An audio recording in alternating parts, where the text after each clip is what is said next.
واقف ہیں اس راز سے زمانے والے، زندہ ہیں محمد کے گھرانے والے، مٹ گئے مٹتے ہیں مٹ جائیں گے آخر، زہرا تیرا نام مٹانے والے۔ آج جتنے میرے چاہنے والے ہیں، دوست احباب ہیں، وہ یہ سوال کرتے ہیں، میں نے کہا کہ بھی میں انہیں جواب عرض کر دوں کہ جلالی صاحب نے بے پناہ دلائل پیش کیے ہیں، انہوں نے رجوع کا بھی کہہ دیا ہے،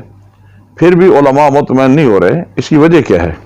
تو میں گزارش کرنا چاہتا ہوں، ایک مولانا صاحب کی خدمت میں ایک شخص مسئلہ پوچھنے گیا، اس نے کہا صاحب کتا کنویں میں گر گیا ہے، بتائیں وہ کیسے پاک ہو سکتا ہے؟ تو انہوں نے فرمایا بھی اتنے ڈول پانی نکال دو، کنواں پاک ہو جائے گا۔ انہوں نے وہ ڈول نکالے، پیالہ پانی کا بھر کے وہ علامہ صاحب کی خدمت میں لے آئے کہ جی آپ پئیں۔ جب اس مفتی صاحب نے، مولانا صاحب نے پیالے میں جھانکا تو دیکھا کہ کتے کے تو بال موجود ہیں،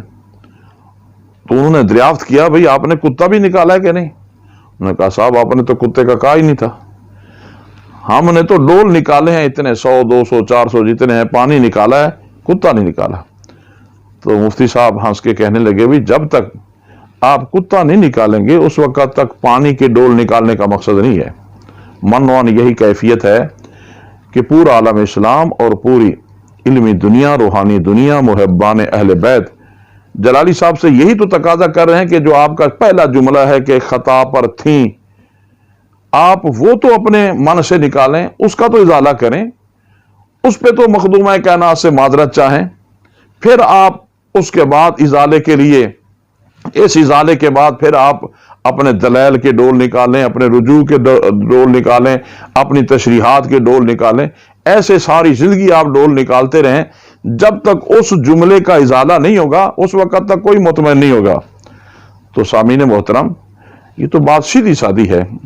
کسی اور سے تو معذرت کرنی نہیں تھی، مخدومہ کائنات سے کرنی تھی، اور ایک ہی جملے پہ کہ مجھ سے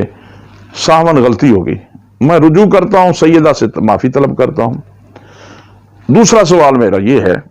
اہل علم سے، مفتیان عظام سے اور جلالی صاحب کے حق میں بولنے والوں سے میں ایک ہی سوال کرتا ہوں، وہ یہ ہے کہ سیدہ مخدومہ کائنات نے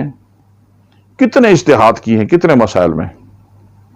اگر اجتہاد آپ فرماتی رہیں کچھ مسائل میں تو مجھے بتائیں کہ وہ کون کون سے مسائل تھے۔ اگر نہیں کیا تو پھر ایک ہی مسئلے میں اجتہاد کیا، وہ باغ فدق کا، اور فدق کے مسئلے میں آپ نے ایک اجتہاد فرمایا، آنا مدینۃ العلم، علم شہر کی بیٹی، وعلی بابھا، اور علم کا دروازہ جنہیں کہا جاتا ہے اور مخزن علم و معرفت کہا جاتا ہے، ان کی زوجہ مقدسہ،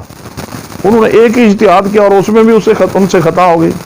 یارو سوچنے والی بات ہے، میں نہیں یہ کہتا کہ فلاں نے کیا لکھا، فلاں نے کیا لکھا، فلاں نے کیا لکھا، ہمارا من ہے، ہمارا دل ہے، ہمارا عقیدہ ہے، ہماری کیفیت ہے، ہماری سوچ ہے